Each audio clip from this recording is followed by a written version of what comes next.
Hello friends, चलो start करते हैं। बायोटेक्नोलॉजी आरएएस और अन्य प्रतियोगी परीक्षाओं में भी महत्वपूर्ण रूप से यह पूछा जाता है। तो क्या होती है बायोटेक्नोलॉजी या फिर जैव तकनीकी? तकनीकी की वह शाखा जिसमें जीवधारियों तथा जैविक प्रणालियों का उपयोग कर ऐसे उत्पाद विकसित किए जाते हैं जो मनुष्य तथा अन्य जीवों हेतु उपयोगी होते हैं। तो टेक्नोलॉजी की ऐसी शाखा है जिसमें जीवधारियों और जैविक प्रणालियों, इन दोनों चीज़ों का उपयोग कर ऐसी विकसित की जाती है टेक्नोलॉजी या फिर उत्पाद जो कि मनुष्य और जीवों के लिए उपयोगी होती हैं।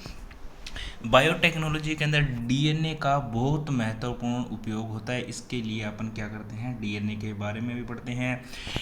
इसका पूरा नाम है डीऑक्सी राइबो न्यूक्लिक एसिड, ठीक है क्या। और कोशिकाओं के गुणसूत्रों में पाए जाने वाले तंतुनुमा अणु को डीएनए कहते हैं। तो कोशिका कोशिका के अंदर पाया जाता है, केंद्रक के अंदर पाए जाते हैं गुणसूत्र, और क्रोमोसोम या फिर गुणसूत्र के अंदर पाए जाते हैं जीन, ठीक है। तो कोशिकाओं के गुणसूत्रों में पाए जाने वाले तंतुनुमा अणु को डीएनए कहते हैं। तो अपने को चीज़ पता चलती है कि डीएनए तंतुनुमा अणु है।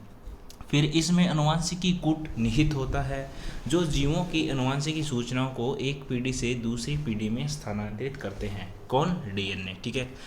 डीएनए न्यूक्लियोटाइड का बहुलक होता है। नंबर एक बात कि डीएनए न्यूक्लियोटाइड का बहुलक होता है। न्यूक्लियोटाइड न्यूक्लियोसाइड व फॉस्फेट अणु से मिलकर बना होता है। तो एक नंबर बात, तो डीएनए न्यूक्लियोटाइड का बहुलक होता है। दूसरी की न्यूक्लियोटाइड है ना जो, वो न्यूक्लियोसाइड व फॉस्फेट अणु से मिलकर बनता है, ठीक है। न्यूक्लियोसाइड व फॉस्फेट अणु से मिलकर बनता है। न्यूक्लियोसाइड डीऑक्सीराइबो शर्करा व नाइट्रोजन सार से मिलकर बनता है। तो अपन ने तीन चीज़ें पढ़ी कि फर्स्ट ऑफ ऑल डीएनए बहुलक होते हैं न्यूक्लियोटाइड के, ठीक है। और न्यूक्लियोटाइड किससे बनता है? न्यूक्लियोसाइड व फॉस्फेट अणु से बनता है। फिर न्यूक्लियोसाइड किससे बनता है? डीऑक्सीराइबो शर्करा व नाइट्रोजन सार से, ठीक है। तो डीऑक्सीराइबो शर्करा व नाइट्रोजन सार से क्या बनता है? नाइट्रोजन सार से क्या बनता है? न्यूक्लियोसाइड और फॉस्फेट अणु से क्या बनता है? न्यूक्लियोटाइड। और न्यूक्लियोटाइड के बहुलक कौन है? डीएनए। यह है डीएनए। नाइट्रोजन सार डीएनए के अंदर कौन कौन से होते हैं, ठीक है। तो अपन ने पढ़ा कि न्यूक्लियोसाइड है वो डीऑक्सीराइबो शर्करा और नाइट्रोजन सार से मिलकर बने होते हैं। तो नाइट्रोजन सार कौन कौन से हैं? तो ये हैं एडिनिन, गुआनिन व थाइमिन साइटोसिन, ठीक है क्या। इसको थाइमिन साइटोसिन को पिरिडिमिन भी कहते हैं, ठीक है। थाइमिन साइटोसिन को पिरिडिमिन भी कहते हैं।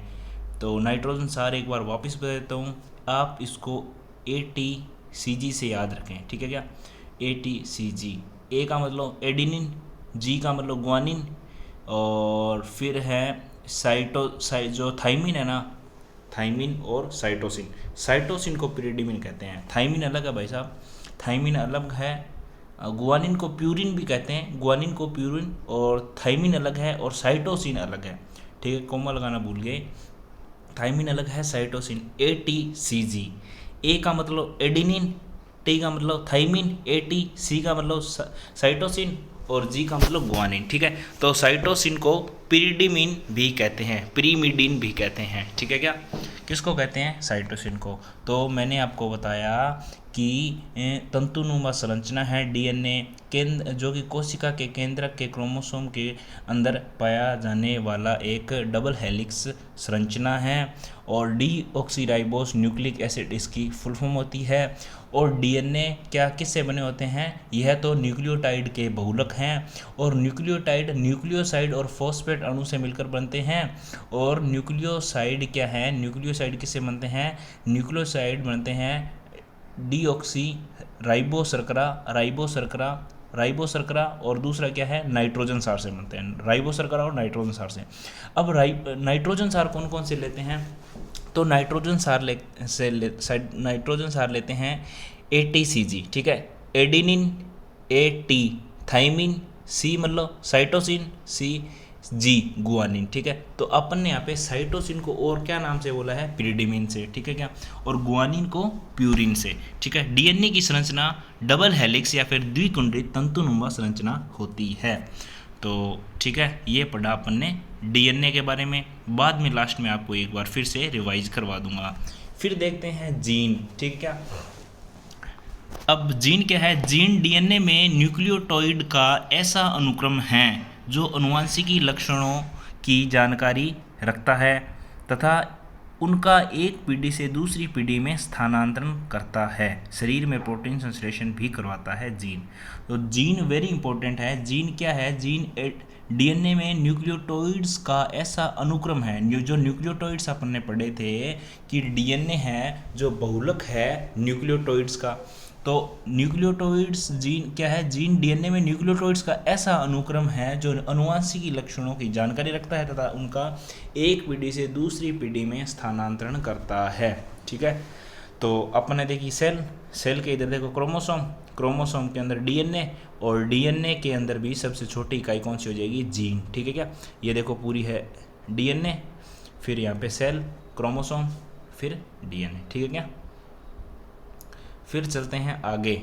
तो अब देखो एक और ये चित्र दिखा रखा है, इसमें देखें ध्यान से। सेल आ गई सबसे पहले, लेफ्ट साइड में देखें सेल, फिर न्यूक्लियस आ गया केंद्रक, फिर क्रोमोसोम आ गया। क्रोमोसोम गुण मतलब गुणसूत्र हिंदी वालों को बता दूं। ठीक है, फिर आता है आगे डीएनए, डबल हेलिक्स कुंडलित संरचना है जो, और डीएनए के आगे क्या आ गया? गुणसूत्र। ठीक है क्या? और फिर चलते हैं अपन आगे। तो इसमें है जीनीय प्रौद्योगिकी या फिर जेनेटिकल टेक्नोलॉजी। किसी भी जीव की कोशिका के आनुवंशिकी पदार्थ में कृत्रिम विधि द्वारा बदलाव करने की प्रक्रिया जेनेटिक इंजीनियरिंग या फिर जीनीय प्रौद्योगिकी कहलाती है। ऐसे जेनेटिक मॉडिफिकेशन या जेनेटिक मैनिपुलेशन भी कहते हैं, मतलब जेनेटिकली मैनिपुलेशन भी कहते हैं, क्योंकि अपन जेनेटिकली इसमें क्या करते हैं? बदलाव करते हैं। जैसे कि कौन कौन से उदाहरण हो सकते हैं? डीएनए पुनर्संयोजी तकनीक, या फिर जीन थेरेपी, या फिर जीन एडिटिंग। कहने की एक नॉर्मल सी यही बात है कि अपन आनुवंशिक स्तर पर किसको चेंज कर सकते हैं? डीएनए के अंदर जीन को। तो उसके अंदर अपन कोई भी बदलाव करें तो उसको जीनीय प्रौद्योगिकी कहते हैं। एक बार वापस बोल देता हूँ, किसी भी जीव की कोशिका के आनुवंशिक पदार्थ में कृत्रिम विधि द्वारा बदलाव करने की प्रक्रिया जेनेटिक इंजीनियरिंग या फिर जीनीय प्रौद्योगिकी कहलाती है, और इसे जेनेटिकल मॉडिफिकेशन या फिर जेनेटिक मैनिपुलेशन भी कहते हैं। और इसके उदाहरण मैंने आपको बताए थे, जैसे कि जीन थेरेपी हो गई, जीन एडिटिंग होगी, और डीएनए पुनर्संयोजी तकनीक हो गई। ठीक है क्या?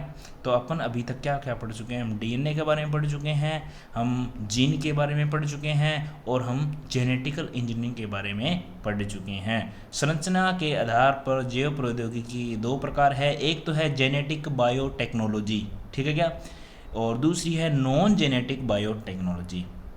तो जेनेटिक बायोटेक्नोलॉजी क्या होता है? किसी भी जीव की कोशिका की आनुवंशिक पदार्थ में, ठीक है क्या, आनुवंशिक पदार्थ कौन सा होता है? जीन के अंदर कृत्रिम विधियों द्वारा किए जाने वाले परिवर्तन को जेनेटिक बायोटेक के अंतर्गत आती हैं, और उसके वही उदाहरण है डीएनए पुनर्संयोजी, जीन थेरेपी और जीन एडिटिंग। लेकिन नॉन जेनेटिक बायोटेक्नोलॉजी क्या है, जो अपन ने पढ़ी नहीं अभी तक। इसके तहत जीवों अथवा सूक्ष्म जीवों के प्राकृतिक गुणों का उपयोग कर अभीष्ट उत्पाद प्राप्त किए जाते हैं।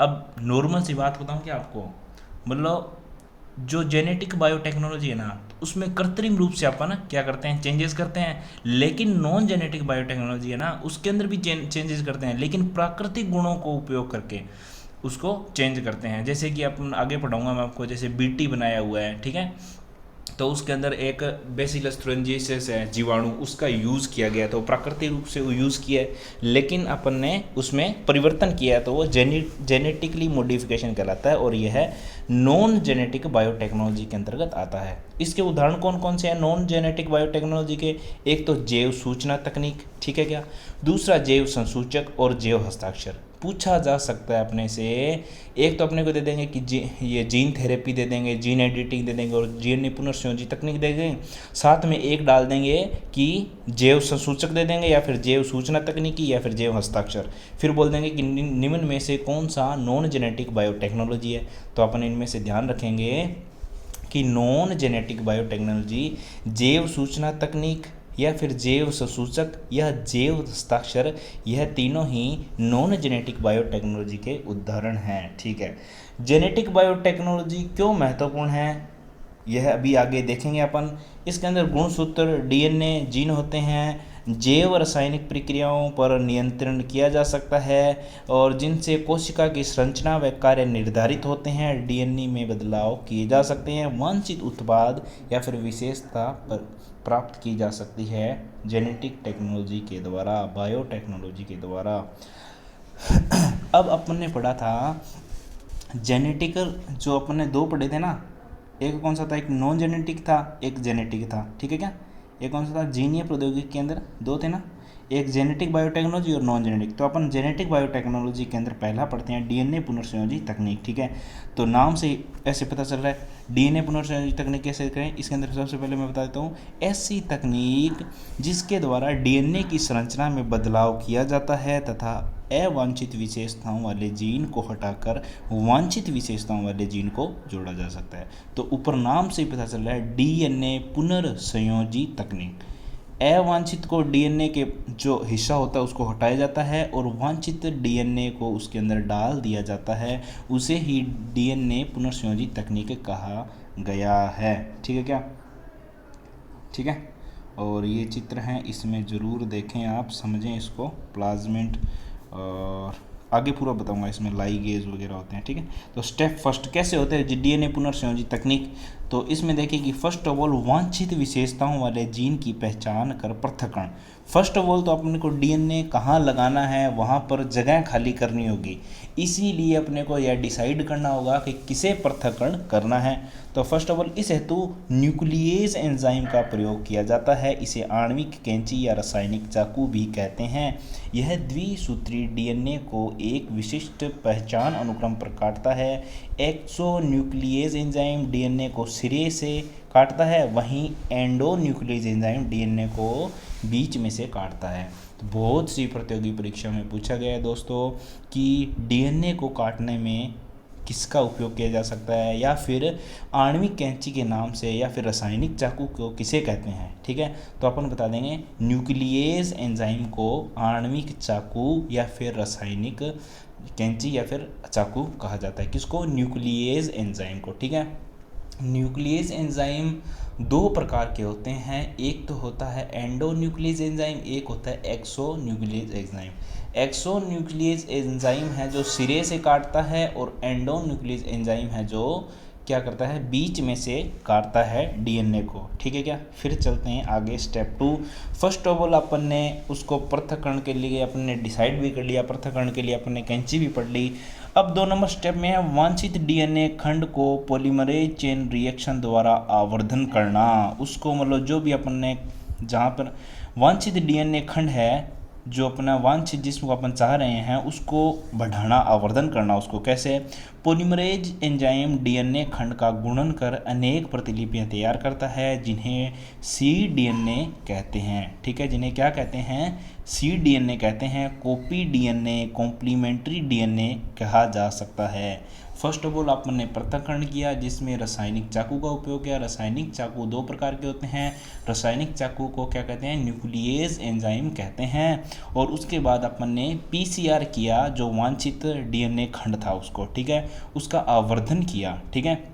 और इसको क्या कहते हैं, इसे सी डीएनए कहते हैं, कॉपी डीएनए या फिर कॉम्प्लीमेंट्री डीएनए कहते हैं। स्टेप 3 में क्या करेंगे, वांछित डीएनए खंड को लाइगेज एंजाइम की सहायता से वाहक या फिर खुले प्लाज्मिड के साथ जोड़ दिया जाएगा।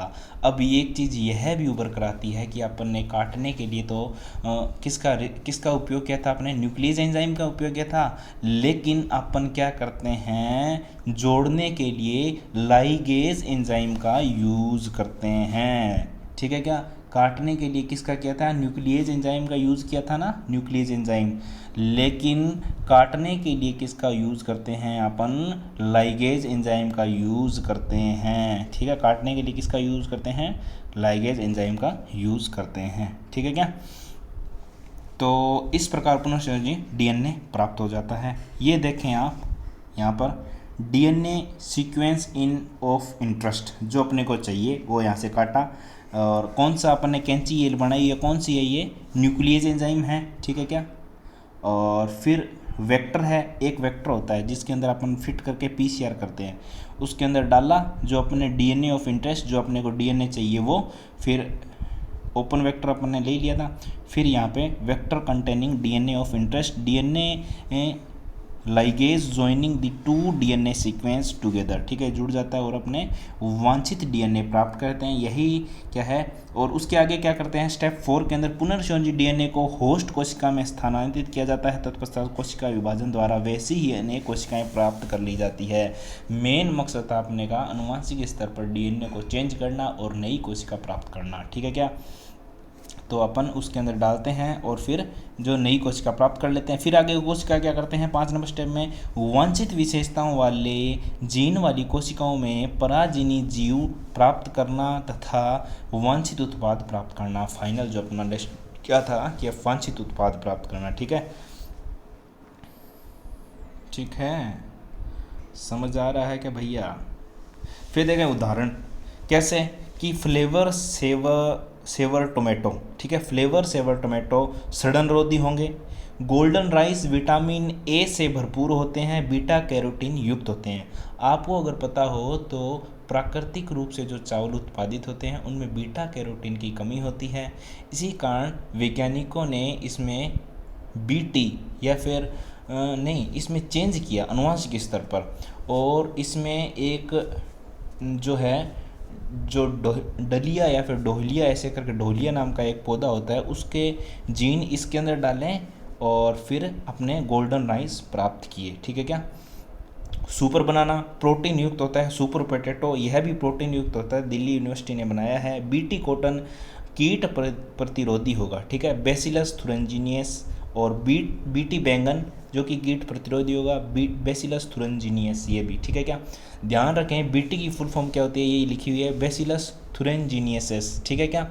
और बीटी बैंगन बता दूं इंडिया के अंदर बैन है क्योंकि लोगों ने विरोध किया था, और बीटी बैंगन इंडिया में भी नहीं उत्पादित किए जा रहे हैं, लेकिन बीटी कपास भारत में उत्पादित है वर्तमान में, ठीक है। पूरा आगे बता दूंगा, अगर नहीं होगा तो आपको बता दूंगा।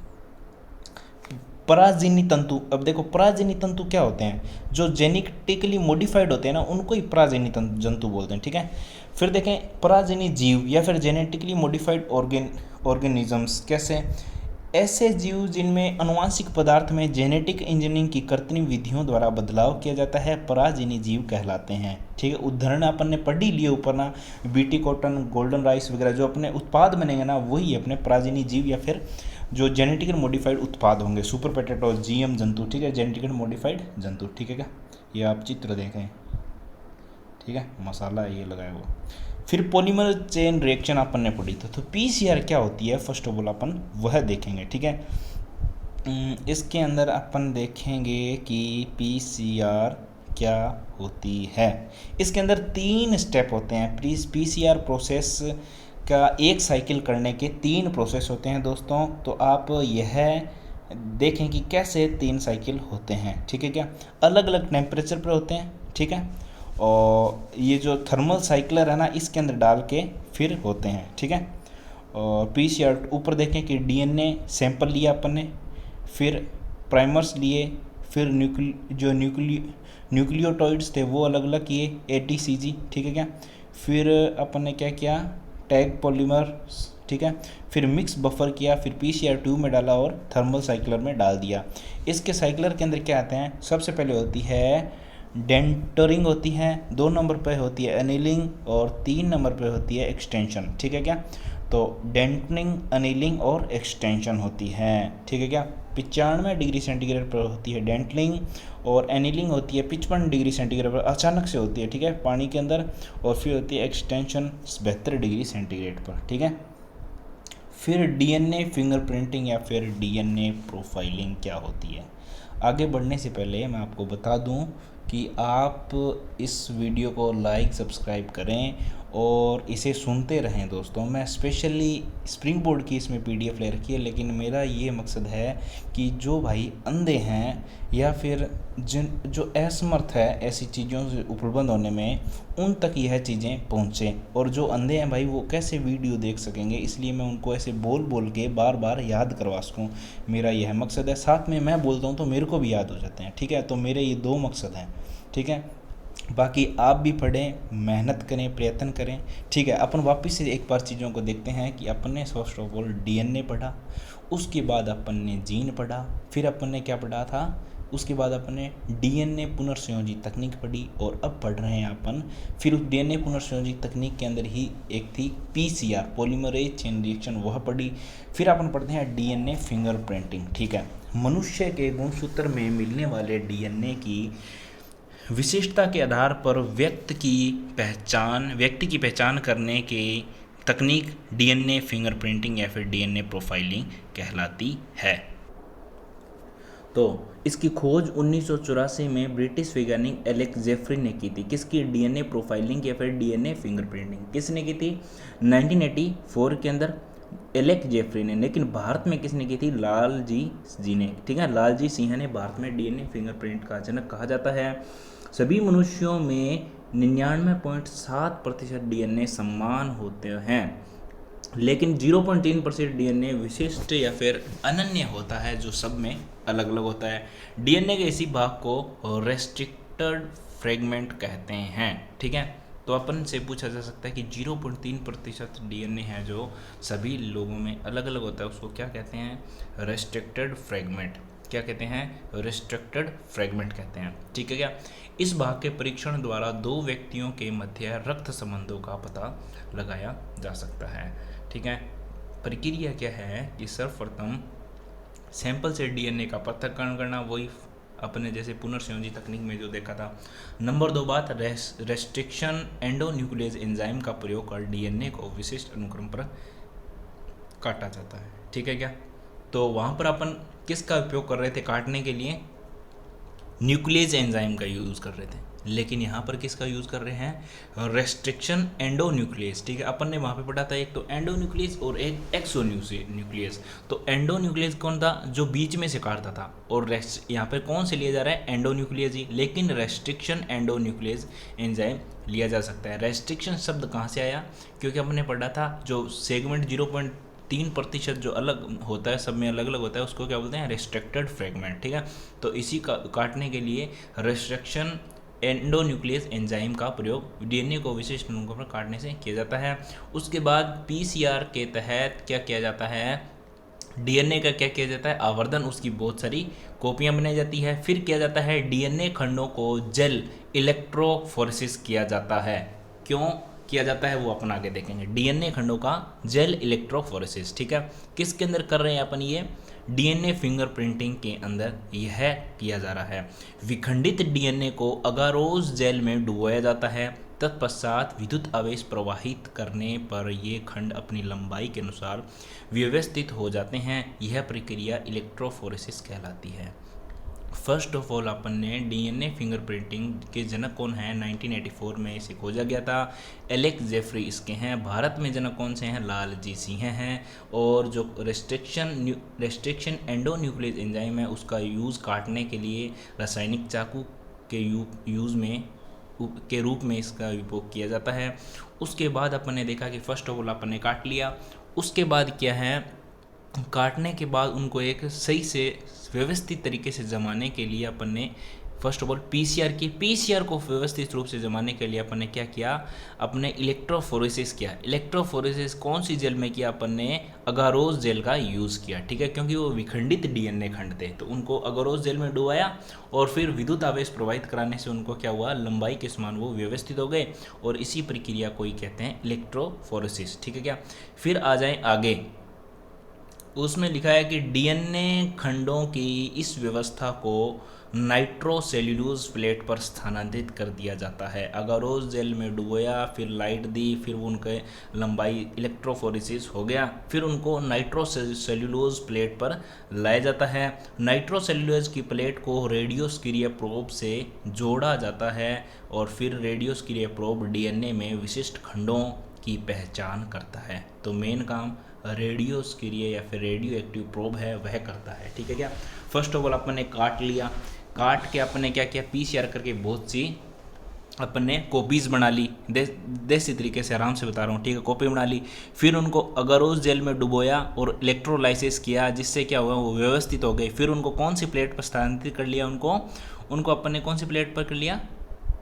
नाइट्रोसेलुलोज प्लॉट पर। कौन सी? नाइट्रोसेलुलोज प्लॉट पर अपन ने उसको स्थानांतरित कर लिया। फिर अपन ने क्या करवाया, जो रेडियो एक्टिव प्रोब थी उससे जोड़ा गया प्लेट को, और प्रोब है वो डीएनए के विशेष खंडों को पहचान करता है। फिर क्या हुआ, एक्सरे द्वारा डीएनए फिंगरप्रिंटिंग प्राप्त कर लिया जाता है। फिर एक्सरे करते हैं तो डीएनए फिंगरप्रिंट आ जाता है। ठीक है, जो भाग भिन्न होता है वह कैसे, डीएनए फिंगरप्रिंट के उपयोग, अब ये देखें ये ऐसे आ जाता है। ठीक है क्या, जो भाग मिलते हैं और जो भाग नहीं मिलते, इस प्रकार से उनका एक्सरे कर दिया जाता है। डीएनए फिंगरप्रिंटिंग के उपयोग अपन सब जानते हैं कि कोई भी केस, अपराधी की पहचान हेतु, पैतृक संबंधता संबंधी मामले संबंधी, अस्पताल में बच्चों की अदला बदली हो जाए तो मृत व्यक्ति की पहचान हेतु भी किए जाते हैं। ठीक है क्या, तो ये थी क्या थी, डीएनए फिंगरप्रिंटिंग। और डीएनए फिंगरप्रिंटिंग का अलग नाम क्या है, डीएनए प्रोफाइलिंग भी कहते हैं।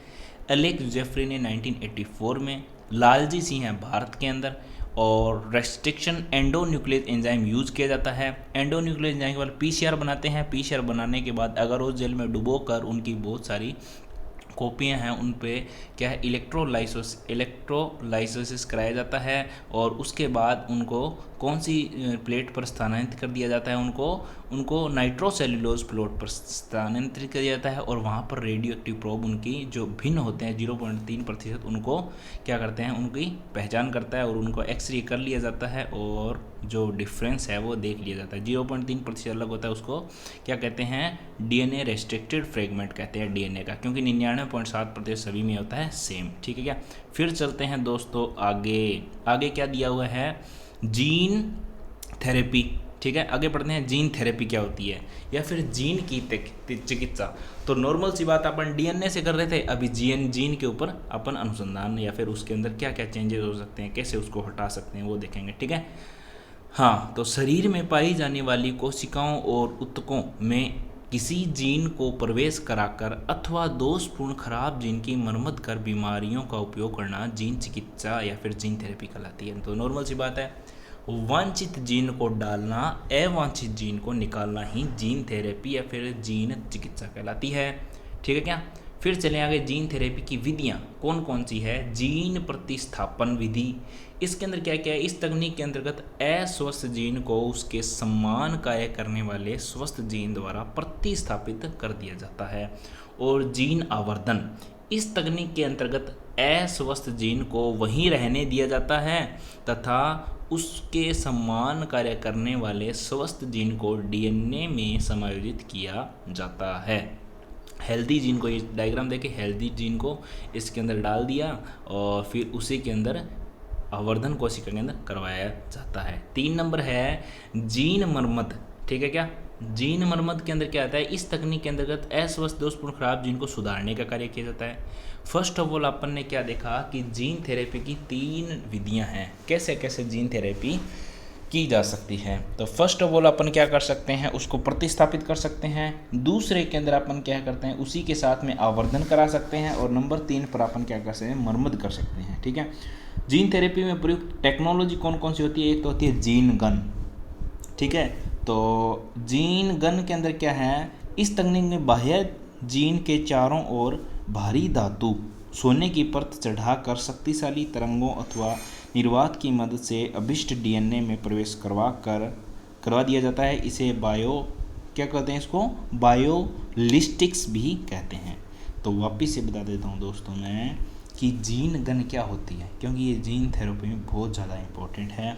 इस तकनीक में बाह्य जीन के चारों ओर भारी धातु, कैसे, कौन सी लगाएं, भारी धातु, सोने की परत से चढ़ाकर शक्तिशाली तरंगों अथवा निर्वात की मदद से अभिष्ट डीएनए में प्रवेश करवाया जाता है। इसे क्या कहते हैं, इसे बायोलिस्टिक्स भी कहते हैं। जीन की इस प्रक्रिया को बायोलिस्टिक्स भी कहते हैं। यहाँ पर देखिए, आपको अगर समझ में आ रहा है तो ठीक है।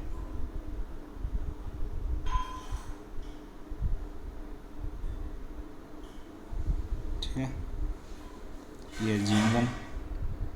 फिर चलें आगे, नैनो रोबोट। जीन थेरेपी के अंदर महत्वपूर्ण योगदान है नैनो रोबोट का। ठीक है, और फिर है वाहक के रूप में वायरस, जो रेट्रोवायरस, और एडिनो वायरस, ठीक है क्या, जो जीन को लेके जाते हैं। जीन थेरेपी का उपयोग वर्तमान में मुख्यतः पौधों पर किया जा रहा है। मनुष्य में इस तकनीक का उपयोग अल्जाइमर, पार्किंसन व सिकल सेल एनीमिया आदि के उपचार में भी किया जा रहा है। फिर है जीन या फिर जीनोम एडिटिंग या जीन संपादन। वह जेनेटिक इंजीनियरिंग का एक प्रकार जिसके तहत किसी कोशिका में पाए जाने वाले डीएनए में किसी जीन का प्रवेश करवाया जाता है अथवा डीएनए के किसी भाग को हटाया जाता है, प्रतिस्थापित किया जाता है।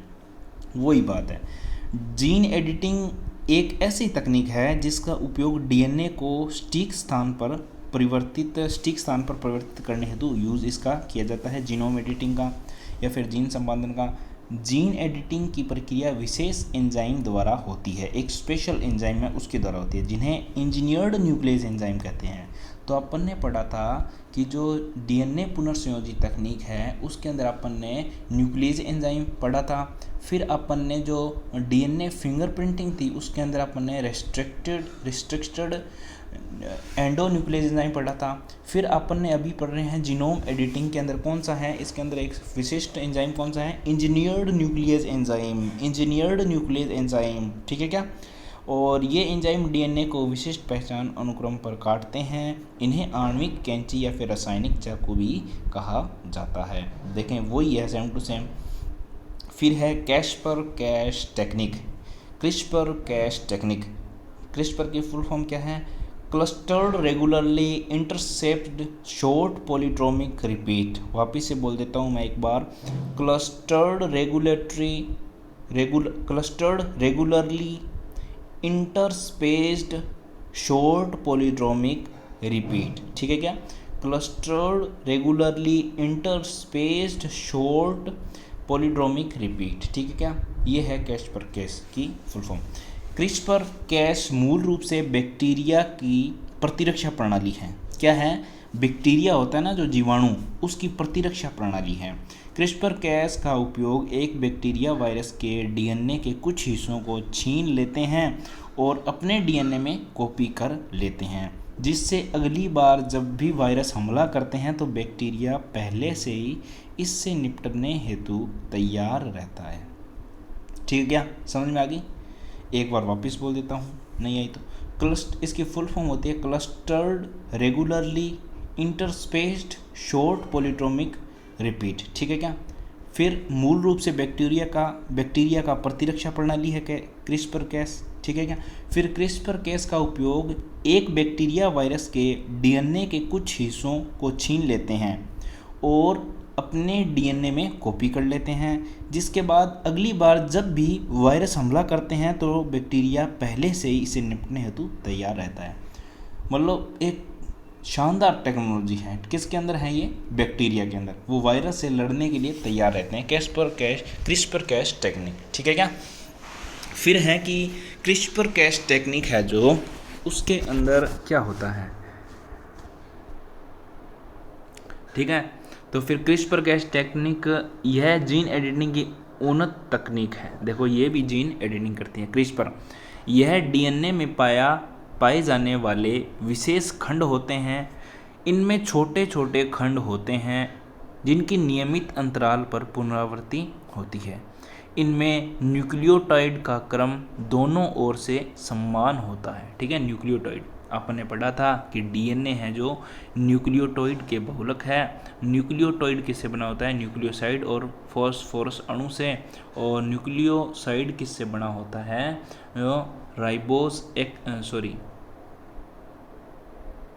Nucleic acid. और दूसरे किससे बने होते हैं, और नाइट्रोजन सार से। नाइट्रोजन सार अपन ने पढ़े थे ATCG, ठीक है क्या। तो क्रिस्पर के अंदर कहता है इसमें न्यूक्लियोटाइड का क्रम दोनों ओर से समान होता है। Cas9 क्या करता है, यह एक एंजाइम होता है जो डीएनए को विशिष्ट अनुक्रम पर काटने के लिए आणविक कैंची की भांति कार्य करता है। दोस्तों डीएनए पुनर्संयोजी तकनीक के अंदर अपन ने आणविक कैंची के रूप में किसे पढ़ा था, न्यूक्लियस एंजाइम को, ठीक है क्या। फिर डीएनए फिंगरप्रिंटिंग के अपन ने रिस्ट्रिक्टेड एंडोन्यूक्लियस एंजाइम को पढ़ा था। फिर जीनोम सीक्वेंसिंग या फिर जीनोम एडिटिंग के अपन ने इंजीनियर्ड न्यूक्लियस एंजाइम के बारे में पढ़ा था।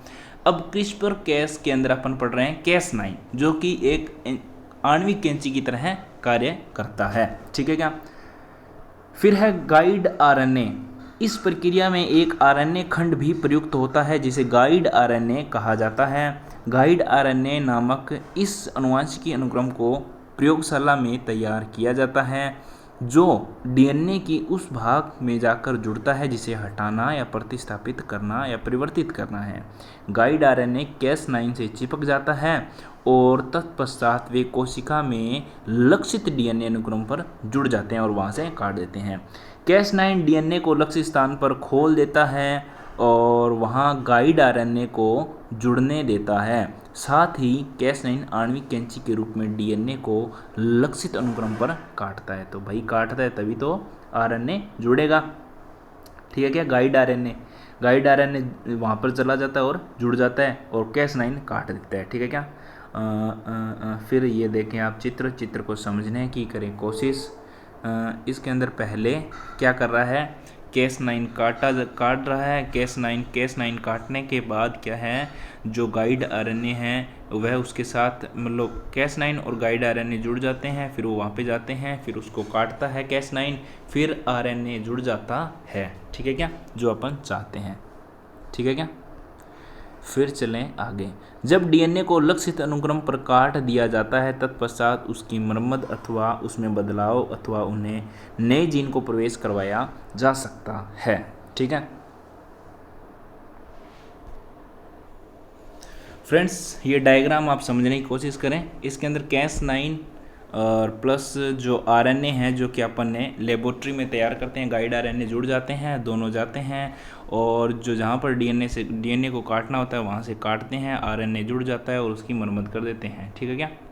फिर है रसायन विज्ञान का नोबेल पुरस्कार मिला है, किन किन को मिला है, तो एक तो मिला है किसको, इमैनुअल कारपेंतिये और जेनिफर डोडना को, ठीक है क्या। इमैनुअल कारपेंतिये और जेनिफर डोडना रसायन का पुरस्कार मिला था क्योंकि बायोटेक्नोलॉजी क्षेत्र में इन्होंने महत्वपूर्ण कार्य किए थे, इसीलिए एक तो डोडना को, एक कारपेंतियन को, ठीक है। इमैनुअल कारपेंतिये, एक जेनिफर डोडना, ठीक है क्या, पूछे जा सकते हैं ये। स्टेम सेल थेरेपी क्या होती है दोस्तों, स्टेम सेल थेरेपी, ठीक है। तो स्टेम सेल अविभेदित प्राथमिक कोशिकाएं होती हैं जो शरीर के किसी भी अंग विशेष की कोशिका में परिवर्तित होने की क्षमता रखती है, ठीक है। अविभेदित प्राथमिक कोशिकाएं होती है फर्स्ट ऑफ ऑल तो ये। दूसरी, शरीर के किसी भी अंग विशेष के अंदर कोशिका में परिवर्तित हो सकती है, ठीक है क्या, कौन, स्टेम सेल, ठीक है। और इन्हें मास्टर कोशिकाएं भी कहते हैं। फिर चिकित्सकीय उद्देश्य हेतु स्टेम सेल्स का उपयोग करना स्टेम सेल थेरेपी ही कहलाता है। तो छोटी सी बात है कि स्टेम सेल ऐसी कौन सी सेल्स होती है, फिर स्टेम कोशिका कौन सी होती है, स्तंभ कोशिका, जो कि अविभेदित प्राथमिक कोशिकाएं होती हैं, ठीक है क्या। फर्स्ट ऑफ ऑल तो अपने को ये पॉइंट याद रखना है कि स्टेम सेल हैं जो स्तंभ कोशिकाएं हैं जो वह अविभेदित प्राथमिक कोशिकाएं होती हैं जिनको विभेदित नहीं किया जा सकता। और 2 नंबर बात, ये किसी भी कोशिकाओं में परिवर्तित होने की क्षमता रखती है, इसी कारण इन्हें मास्टर कोशिका कहते हैं, ठीक है। स्रोत के आधार पर स्टेम सेल के प्रकार, भ्रूणीय स्तंभ कोशिका, गर्भनाल स्तंभ कोशिका और वयस्क स्तंभ कोशिका और प्रेरित प्लूरिपोटेंट स्तंभ कोशिका, 4 प्रकार की होती है, ठीक है। तो फर्स्ट ऑफ ऑल अपन देखते हैं कि भ्रूणीय स्तंभ कोशिका ये भ्रूण से प्राप्त की जाती है, तो इसीलिए इनको भ्रूणीय स्तंभ कोशिका कह दिया जाता है। यह प्लूरिपोटेंट होती है, ठीक है। फिर देखें कि गर्भनाल स्तंभ कोशिका ये गर्भनाल से प्राप्त की जाती है, ये प्लूरिपोटेंट होती है, ठीक है। तो भ्रूणीय गर्भनाल स्तंभ कोशिका। फिर वयस्क स्तंभ कोशिका, ये वयस्क से प्राप्त की जाती है, जैसे रक्त या फिर अस्थि मज्जा से प्राप्त की जाती है। ये मल्टीपोटेंट होती है, मतलब एक से अधिक कोशिकाएं में परिवर्तित हो सकती है, ठीक है। वो कौन सी थी, वो थी प्लूरिपोटेंट, ये है मल्टीपोटेंट। और आगे देखें कि प्रेरित प्लूरिपोटेंट स्तंभ कोशिकाएं, ये कायिक कोशिकाओं से विकसित की जाती है। इनका विकास डीएनए पुनर्संयोजक तकनीक द्वारा किया जाता है। ये प्लूरिपोटेंट होती है, ठीक है। एक तो अपन ने पढ़ा कि कौन सी, ये देखो, ये प्लूरिपोटेंट, फिर मल्टीपोटेंट, फिर ये प्लूरीपोटेंट, ठीक है। और कौन कौन सी 4 पढ़ी है अपन ने, एक तो भ्रूणीय पढ़ी है, दूसरी अपन ने पढ़ी है गर्भनाल से, तीसरी अपन ने पढ़ी है वयस्क से, फिर है प्रेरित प्लूरीपोटेंट स्तंभ। फिर क्षमता के आधार पर स्टेम सेल कितने प्रकार के होते हैं, यूनिपोटेंट स्टेम सेल, ठीक है। ये स्तंभ कोशिकाएं जो केवल एक ही प्रकार की कोशिकाओं में परिवर्तित होने की क्षमता रखती हैं यूनिपोटेंट स्टेम सेल कहलाती हैं। नाम से ही पता चल रहा है यूनी मतलब एक, तो यूनिपोटेंट स्टेम सेल, ठीक है। स्रोत कहाँ से होता है, कहाँ से अपन यूनिपोटेंट स्टेम सेल प्राप्त कर सकते हैं, एक तो यकृत से, रक्त वाहिनी से, कंकाल और मेरुरज्जु से, ठीक है। यहाँ से अपन प्राप्त कर सकते हैं क्या, यूनिपोटेंट स्टेम सेल, जो कि एक ही प्रकार की कोशिकाओं में परिवर्तित हो सकती है। फिर है मल्टीपोटेंट स्टेम सेल, वे स्तंभ कोशिकाएं जो एक से अधिक प्रकार की कोशिकाओं में परिवर्तित होने की क्षमता रखती है, मल्टीपोटेंट स्टेम सेल कहलाती है। कहाँ से प्राप्त होती है मल्टीपोटेंट स्टेम सेल, मस्तिष्क से, अस्थि मज्जा से प्राप्त होती है मल्टीपोटेंट स्टेम सेल। दोस्तों अपने को याद रखना बहुत ही ज़रूरी है कि यूनिपोटेंट स्टेम सेल कहाँ से प्राप्त होती है, यकृत से हो जाती है, रक्त से होती है, वाहिनियों से भी होती है, रक्त वाहिनियों से, और कंकाल और मेरुरज्जु से होती है, ठीक है। और मल्टीपोटेंट मस्तिष्क और अस्थि मज्जा से प्राप्त होती है। फिर है प्लूरीपोटेंट, ठीक है। अपन ने कौन कौन से, यूनिपोटेंट, मल्टीपोटेंट और फिर प्लूरीपोटेंट, फिर है टोटीपोटेंट, ठीक है। तो वे स्तंभ कोशिकाएं जो प्लेसेंटा को छोड़कर अन्य किसी भी प्रकार की कोशिकाओं में परिवर्तित होने की क्षमता रखती है, प्लूरीपोटेंट स्टेम सेल कहलाती है, ठीक है क्या। तो फर्स्ट ऑफ ऑल यूनिपोटेंट थी जो कि एक ही कोशिका का निर्माण कर सकती है, फिर एक ही कोशिका में परिवर्तित हो सकती है। फिर मल्टीपोटेंट जो कि एक से अधिक कोशिका में परिवर्तित हो सकती है, लेकिन प्लूरीपोटेंट है जो सभी कोशिकाओं में परिवर्तित हो सकती है, लेकिन एक प्रकार की जो है प्लेसेंटा उसको छोड़कर सभी कोशिकाओं में परिवर्तित होती है। कहाँ से मिलती है प्लूरीपोटेंट, भ्रूण की ब्लास्टुला अवस्था, ठीक है, जाइगोट से मिलती है, जो कि ब्लास्टुला अवस्था में, ठीक है क्या। फिर टोटीपोटेंट स्टेम सेल, भ्रूण की ब्लास्टुला से प्लूरीपोटेंट स्टेम सेल मिलती है, लेकिन टोटीपोटेंट जाइगोट से 3-4 दिन का जो जाइगोट है उससे प्राप्त होती है टोटीपोटेंट, ठीक है। वे स्तंभ कोशिकाएं टोटीपोटेंट के अंदर क्या है, वे स्तंभ कोशिकाएं जो शरीर की मरम्मत समस्त कोशिकाओं में परिवर्तित होने की क्षमता रखती है। ये सभी शरीर की जो सभी कोशिकाएं उनमें परिवर्तित हो सकती है। कौन, टोटीपोटेंट। यूनिपोटेंट एक में हो सकती है, ठीक है। प्लूरीपोटेंट मल्टीपोटेंट एक से अधिक में हो सकती है, लेकिन प्लूरीपोटेंट क्या होती है, वो प्लेसेंटा को छोड़कर सभी कोशिकाओं में बदल सकती हैं, लेकिन टोटीपोटेंट हैं शरीर की समस्त कोशिकाओं में परिवर्तित होने की क्षमता रखती है। और ये कहाँ से मिलती है, ये जाइगोट से। और प्लूरीपोटेंट कहाँ से मिलती है, प्लूरीपोटेंट भ्रूण के ब्लास्टुला अवस्था से। और मल्टीपोटेंट कहाँ से मिलती है, मेरुरज्जु और मस्तिष्क से।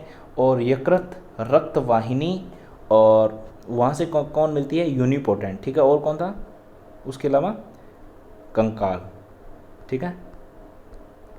फिर स्टेम सेल के उपयोग, स्टेम सेल के अध्ययन से शरीर निर्माण की प्रक्रिया, भ्रूण शरीर को बेहतर समझा जा सकता है तथा जन्मजात बीमारियों को रोका जा सकता है।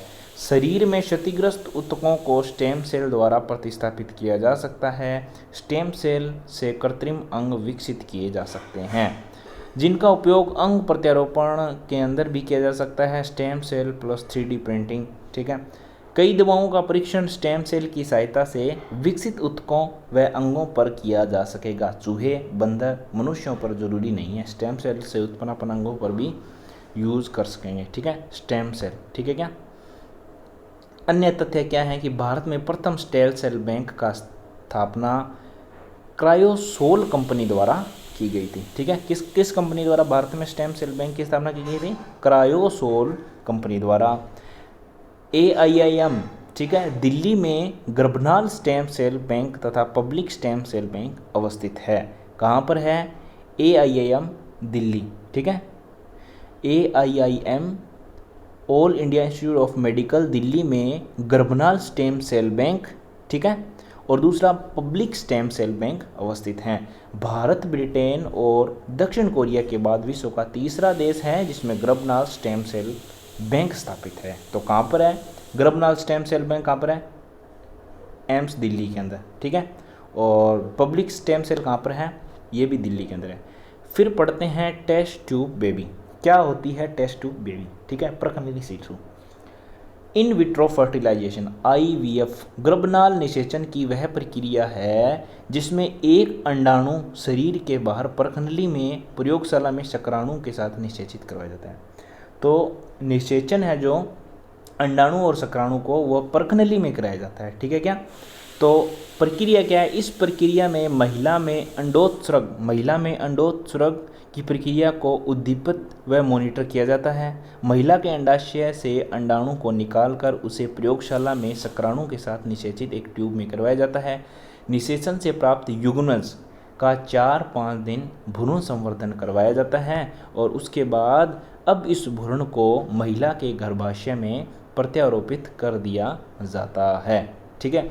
तो नॉर्मल सी बात है, जो निषेचन है अंडाणु और शुक्राणु का वह एक ट्यूब के अंदर कराया जाता है और फिर उसको युग्मनज बन जाते हैं, उसको 3-4 दिन तक आवर्धित होने देते हैं और फिर महिला के गर्भाशय में डाल दिया जाता है और फिर ऐसे ही ये प्रोसेस होता है, ठीक है। उपयोग क्या होता है इसका? देखें, ये चित्र देखें दोस्तों, ठीक है।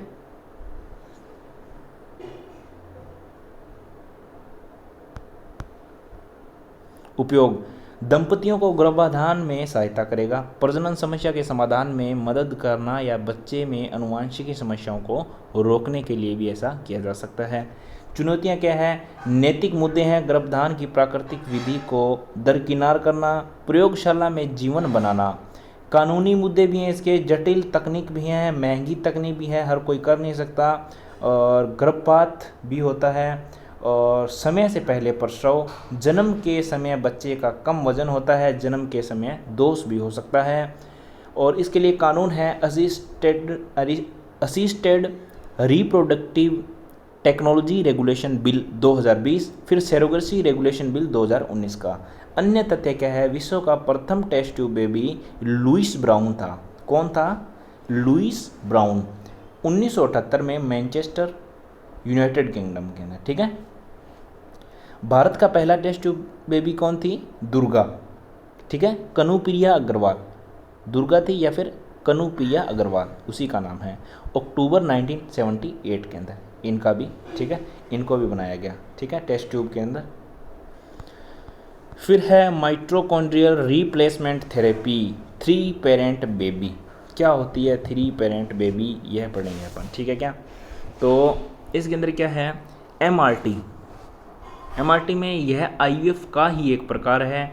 इसमें IVF प्रक्रिया के दौरान जैविक माता के दोषपूर्ण माइटोकॉन्ड्रियल DNA को डोनर महिला के स्वस्थ माइटोकॉन्ड्रियल DNA से प्रतिस्थापित किया जाता है। इस प्रकार उत्पन्न संतान में जैविक माता पिता के नाभिकीय DNA के साथ साथ दाता डोनर महिला का भी माइटोकॉन्ड्रियल DNA भी उपस्थित होता है। इसी कारण बच्चे को 3 पेरेंट बेबी कहते हैं, ठीक है। इस बच्चे में आधारभूत विशेषताएं अपरिवर्तित रहती हैं, जैसे रंग, ऊंचाई, बुद्धिमत्ता, आँखों व बालों का रंग। जैविक माता पिता से 20,000 से अधिक जीन, वहीं दाता डोनर महिला का माइटोकॉन्ड्रिया केवल 37 जीन का योगदान देता है। तो समझे? MRT के प्रकार स्पिंडल ट्रांसफ़र और प्रोन्यूक्लियर ट्रांसफ़र। एक तो स्पिंडल ट्रांसफ़र होता है और प्रोन्यूक्लियर ट्रांसफ़र होता है। स्पिंडल ट्रांसफ़र कैसे होता है? Female with mutual mitochondrial DNA, ठीक है, और फिर एबनॉर्मल माइटोकॉन्ड्रियल है उसको डिस्कार्ड कर दिया और जो फादर का स्पर्म है उसका निषेचन कराया गया IVF के अंदर और फिर इनको कंबाइन करवाया गया। और फिर क्या हुआ कि जो नॉर्मल माइटोकॉन्ड्रिया है उसको लाया गया, उसको भी डिस्कार्ड करके किया गया जो नहीं चाहिए, और फिर साइटोप्लाज्म ओनली से क्या किया गया, उसको जोड़ा गया। IVF के अंदर दोनों का निषेचन कराया गया। फिर नॉन माइटोकॉन्ड्रियल डिजीज़ हो गई, ठीक है। उसके अंदर मान लो कोई डिजीज़ थी तो वो इसका मतलब माइटोकॉन्ड्रियल जो मतलब कुछ हिस्सा इस औरत का ले लिया और कुछ हिस्सा उसका, ठीक है। फिर चलें प्रो न्यूक्लियर ट्रांसफ़र, ये कौन सी थी, स्पिंडल ट्रांसफ़र, और ये है pro nuclear transfer, pro nuclear transfer, ठीक है क्या, दो होती है, अपन ने दोनों पढ़ी। फिर उपयोग क्या है, दंपतियों को गर्भधान में सहायता करना, प्रजनन समस्या के समाधान में मदद करना या बच्चे के में आनुवंशिक समस्याओं को रोकना। फिर है सेरोगेसी, क्या होती है, सेरोगेसी का अर्थ है किराए की कोख। इसके तहत एक महिला सेरोगेट माता तथा एक दंपति या व्यक्ति के बीच गर्भाधान, गर्भावस्था व बच्चे के जन्म से संबंधित अनुबंध किया जाता है, ठीक है क्या।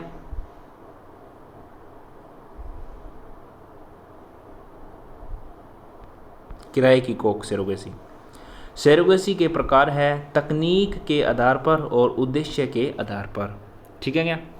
तकनीक के आधार पर ट्रेडिशनली सेरोगेसी सीधी इंजेक्ट किया जाता था, ठीक है। और फिर क्या हुआ, हाँ, फिर है जेस्टेशनल सेरोगेसी, फिर है अल्ट्रोस्टिक सेरोगेसी और कॉमर्शियल सेरोगेसी, उद्देश्य के आधार पर दो प्रकार की, ठीक है क्या। फिर है ट्रेडिशनल, पारंपरिक सेरोगेसी कैसे करवाई जाती थी, इस प्रकार की सेरोगेसी में अपना बच्चा चाहने वाले व्यक्ति पिता के शुक्राणुओं को सेरोगेट माता के अंडाणु के साथ आईवीएफ तकनीक द्वारा निषेचित करवाया। तैयार भ्रूण को सेरोगेट माता के गर्भाशय में प्रत्यारोपित किया जाता है। इस तकनीक से उत्पन्न बच्चे में जेनेटिक प्रभाव उसके जैविक पिता व सेरोगेट माता का आता है, ध्यान रखें, दोनों को ही आएगा, ठीक है। फिर है जेस्टेशनल सेरोगेसी। इस प्रकार की सेरोगेसी में अपना बच्चा चाहने वाले माता पिता दोनों के अंडाणु और शुक्राणु को आईवीएफ तकनीक द्वारा निषेचित करवा कर तैयार भ्रूण को सेरोगेट माता के गर्भाशय में प्रत्यारोपित किया जाता है। इस तकनीक से उत्पन्न बच्चे में जेनेटिक प्रभाव उसके जैविक माता पिता दोनों का आता है, ठीक है क्या।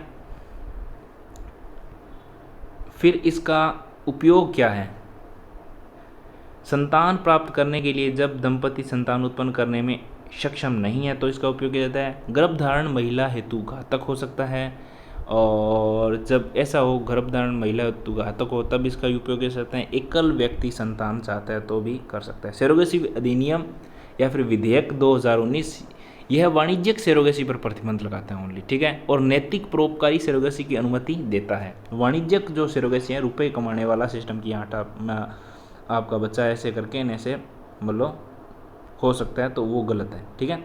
पात्र लाभार्थी केवल भारतीय युगल इस विधेयक के तहत महिलाओं के लिए 23 से 50 वर्ष आयु, पुरुषों के लिए 26 से 55 वर्ष, कम से कम 5 साल के लिए शादी की, और अनिवार्यता का प्रमाण पत्र और पात्रता का प्रमाण पत्र भी हो। सेरोगेट को इच्छुक जोड़े का करीबी रिश्तेदार होना चाहिए और एक विवाहित महिला होनी चाहिए जिसका खुद का एक बच्चा हो। उसकी आयु 25 से 35 वर्ष के बीच होनी चाहिए, उसे पहले सेरोगेट नहीं किया गया हो और प्रमाणित रूप से मानसिक और शारीरिक रूप से स्वस्थ होना चाहिए। सेरोगेट का गर्भावस्था के दौरान और गर्भावस्था के बाद बीमा कवरेज प्रदान किया जाना चाहिए। इच्छुक दंपति को सेरोगेट से पैदा हुए बच्चे को किसी भी हालत में नहीं छोड़ना चाहिए। नवजात शिशु उन सभी अधिकारों और विशेषाधिकारों का हकदार होगा जो एक प्राकृतिक बच्चे को उपलब्ध हैं। जब सेरोगेसी की बात आती है तो कोई लिंग चयन नहीं किया जा सकता। देश में सभी सेरोगेसी क्लिनिकों को सेरोगेसी या इससे संबंधित प्रक्रियाओं को करने के लिए उपयुक्त प्राधिकारी द्वारा पंजीकृत होना आवश्यक है। प्रभावी विनियमन सुनिश्चित करने के लिए राष्ट्रीय और राज्य स्तर पर सेरोगेसी बोर्ड का गठन किया जाएगा। अधिनियम कब का है? 2019 का विधेयक है, ठीक है। क्या होती है क्लोनिंग दोस्तों पढ़ेंगे, वेरी इंपॉर्टेंट है, ठीक है। क्लोनिंग क्या होती है? क्लोन एक ऐसी जैविक संरचना है जो एकमात्र जनक से अलैंगिक विधि द्वारा उत्पन्न होती है। तो इसमें इंपॉर्टेंट क्या है? अलैंगिक विधि द्वारा उत्पन्न, ठीक है। उत्पादित क्लोन अपने जनक से शारीरिक आकार में या फिर आनुवंशिक रूप से पूर्णतः समरूप होता है। किसी जीव का प्रतिरूप बनाने की प्रक्रिया ही क्लोनिंग कहलाती है। दो तकनीक है इसकी, आर्टिफिशियल एम्ब्रॉयड ट्विनिंग और somatic cell nuclear transfer. Artificial embryo twinning क्या है? यह क्लोनिंग की परंपरागत तकनीक है। ठीक है, क्लोनिंग की कौन सी है? परंपरागत तकनीक। चलो अपन अगली वीडियो में पढ़ेंगे क्लोनिंग। ठीक है, तो बहुत बहुत धन्यवाद अगर आपने मुझे पूरा सुना है तो, और अगली वीडियो में अपन क्लोनिंग और उससे आगे के टॉपिक करेंगे। ठीक है दोस्तों, धन्यवाद। लाइक सब्सक्राइब ज़रूर करें, वीडियो को देखें, शेयर करें।